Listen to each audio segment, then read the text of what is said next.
তো বন্ধুরা আজকে বাবার কাছ থেকে জেনে নেব সুন্দরবনের পরিচিতি। তো সরাসরি বাবার মুখ থেকে আপনারাও শুনুন। নমস্কার বন্ধুরা, আপনারা দেখছেন me and my twin baby channel. তো বন্ধুরা, me and my twin baby চ্যানেলে আপনাদের সবাইকে স্বাগত। তো বন্ধুরা, এই চ্যানেলটি তোজো ও তান ও আমার পরিবারকে নিয়ে হলেও যেহেতু আমার বাবা সুন্দরবনের একজন গবেষক লেখক, সেই জন্য ভাবলাম যে বাবার কাছ থেকে কিছু তথ্য নিয়ে আপনাদেরকে শেয়ার করি। তো সেই জন্য আজকের এই ব্লগটি। তো আশা করি আপনাদের ভালো লাগবে, আপনারা দেখুন, পুরো ভিডিওটি দেখতে থাকুন। নমস্কার, আমি কানাইলাল সরকার। তো সুন্দরবন গর্বের ধন, রত্নগর্ভা সুন্দরবন বিশ্বের কাছে সৃষ্টির নন্দন। এই সুন্দরবন আমার জন্মভূমি, এই সুন্দরবন আমার মাতৃভূমি। তাই সুন্দরবন সম্পর্কে যতটুকু জেনেছি তার খণ্ডাংশ আমি শেয়ার করছি। সুন্দরবন ষোড়শ শতাব্দীর নামকরণ। ষোড়শ শতাব্দীর পূর্বে সুন্দরবন বিভিন্ন নামে পরিচিত ছিল। ভাটদেশ, পাতাল, পুন্ড্রাবর্ধন, হরিকেল ইত্যাদি নামে পরিচিত ছিল সুন্দরবন। সুন্দরবনটাকে বাংলাদেশ, বর্তমান বাংলাদেশ এবং ভারতের মধ্যে সুন্দরবন রয়েছে। 25,500 বর্গ কিলোমিটার জুড়ে সুন্দরবন। বাংলাদেশ বিভক্ত হয়ে যাওয়ার ফলে বাংলাদেশের মধ্যে 15,870 বর্গ কিলোমিটার জায়গা সুন্দরবন এবং ভারতের অংশে 9,630 বর্গ কিলোমিটার জায়গা জুড়ে আছে সুন্দরবন। এই সুন্দরবন ভারতের অংশের সুন্দরবন ছিল 24 পরগনা জেলার মধ্যে। 1986 সালের 1 মার্চ শনিবার জেলা বিভক্ত হয়, উত্তর এবং দক্ষিণ নামকরণ হয়। সেই নামকরণের মধ্যে উত্তর এবং দক্ষিণ 24 পরগনার মধ্যে ভারতের সুন্দরবন রয়েছে। ভারতের অংশের সুন্দরবনের মধ্যে যে 9,630 বর্গ কিলোমিটার এলাকা জুড়ে যে সুন্দরবন, এই সুন্দরবনটাকে 3টি ভাগে ভাগ করা হয়েছে। প্রথম হচ্ছে জনাঞ্চল, 5,366 বর্গ কিলোমিটার। তারপর হচ্ছে জল অঞ্চল, 1,920 বর্গ কিলোমিটার।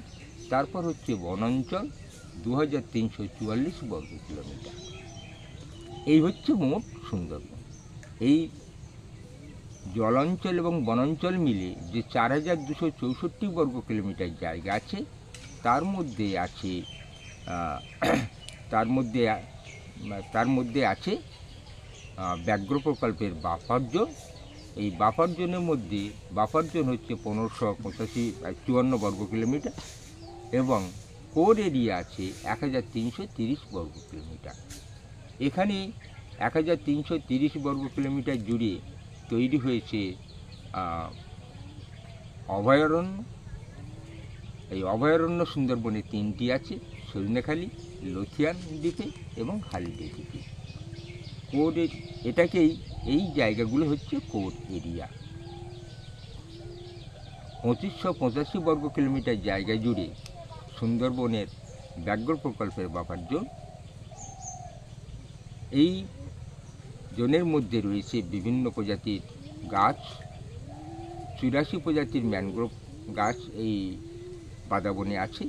তার মধ্যে 30 প্রজাতি রিয়েল ম্যানগ্রোভ বা প্রকৃত ম্যানগ্রোভ, বাকিগুলি অ্যাসোসিয়েট বা সহবাসী ম্যানগ্রোভ বলে। আচ্ছা, এখানকার উচ্চ ঠেসমূল 190টি গ্রাম পঞ্চায়েত এবং প্রায় 1200-র মতো গ্রাম আছে। যে গাছ থেকে আমরা বিশ্বশ্রেষ্ঠ মধু পাই সেটা হচ্ছে খলসি গাছের ফুলের মধু। অপরদিকে আমরা যে জনাঞ্চল 5,366 বর্গ কিলোমিটার, এখানে আছে 2টি জেলা। এখানে আছে 2টি জেলা, 16টি থানা, 190টি গ্রাম পঞ্চায়েত।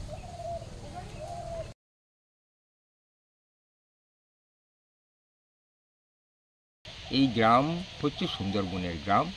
যেমনভাবে আমাদের পশ্চিমবঙ্গে 38,700 গ্রাম আছে, যেমনভাবে আমাদের ভারতবর্ষে 6,85,665টা গ্রাম আছে। এই গ্রামের উন্নয়ন করাই সরকারের মূল লক্ষ্য। সেভাবে একটা উন্নয়নের কাজ দীর্ঘ স্বাধীনতার পর থেকে চলেই আসছে, ধীরে ধীরে উন্নত শিখরে পৌঁছাচ্ছে। এই সুন্দরবনটাকে সংরক্ষিত রাখার জন্য আইনের মোড়কে রাখা হয়েছে। এই আইনের মোড়কগুলি হলো 1969 সালে প্রাণী সংরক্ষণ আইন তৈরি করা হয়েছে। 1972 সালে সর্বপ্রথম এখানে টাইগার সেন্সাস বা বাঘশুমারি, বাঘ গণনার কাজ শুরু করা হয়েছে। 1973 সালে এখানে সুন্দরবন উন্নয়ন পর্ষদ, সুন্দরবন ডেভেলপমেন্ট বোর্ড গঠিত হয়েছে। সেখান থেকে সুন্দরবনের উন্নয়ন চিন্তাধারা একটু পাল্টে গেছে এবং মানুষকে বিভিন্নমুখী আয়ের পথ দেখানো হয়েছে এর মাধ্যম দিয়ে। সাথে সাথে 1976 সালে এখানে গড়ে উঠেছে ভগবতপুরে কুমির প্রকল্প। অপরদিকে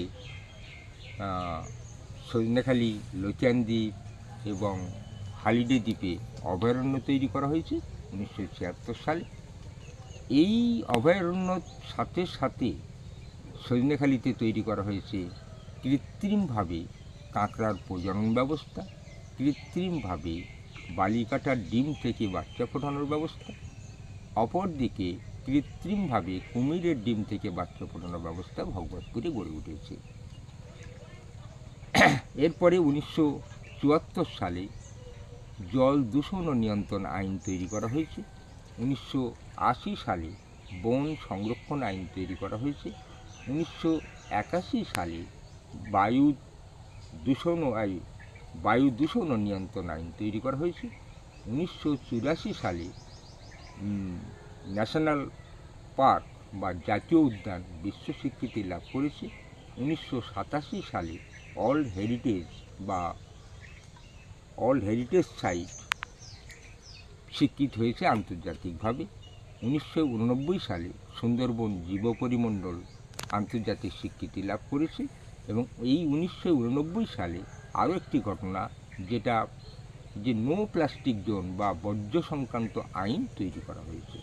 এরপরে 2002 সালে সুন্দরবন দিবস উদযাপন শুরু করা হয়েছে। 2006 সাল থেকে ইকো ট্যুরিজম বা পরিবেশ বান্ধব পর্যটনের উপর গুরুত্ব আরোপ করা হয়েছে এবং এই পর্যটন কেন্দ্রকে লক্ষ্য করে আইনের মোড়কে বাঁধা হয়েছে 2006 সাল থেকে। এভাবে সুন্দরবনের উন্নয়ন চলছে। মোটামুটিভাবে সুন্দরবনে জনসংখ্যা পরপর বৃদ্ধি পাচ্ছে। যে জনসংখ্যা 1950 সালে ছিল 14 লক্ষ, 1971 সালে সেই জনসংখ্যা এসে দাঁড়িয়েছে 22 লক্ষ, 2011 সালে 44,26,234 জন এবং বর্তমানে এটা 50 লক্ষ ছাড়িয়ে গেছে। আচ্ছা, জনসংখ্যা। তো বন্ধুরা, এই ছিল আজকের ব্লগ। তো আশা করি আপনাদের ভালো লেগেছে, আর যদি ভালো লেগে থাকে তাহলে অবশ্যই আমাদের চ্যানেলটিকে সাবস্ক্রাইব করে দিয়ে পাশে থাকবেন এরকম ধরনের আরও তথ্য পেতে। তো বন্ধুরা, আজ এই পর্যন্ত। সবাই খুব ভালো থাকুন। দেখা হচ্ছে আগামীকাল নতুন কোনো ব্লগ নিয়ে। তো সবাইকে টাটা।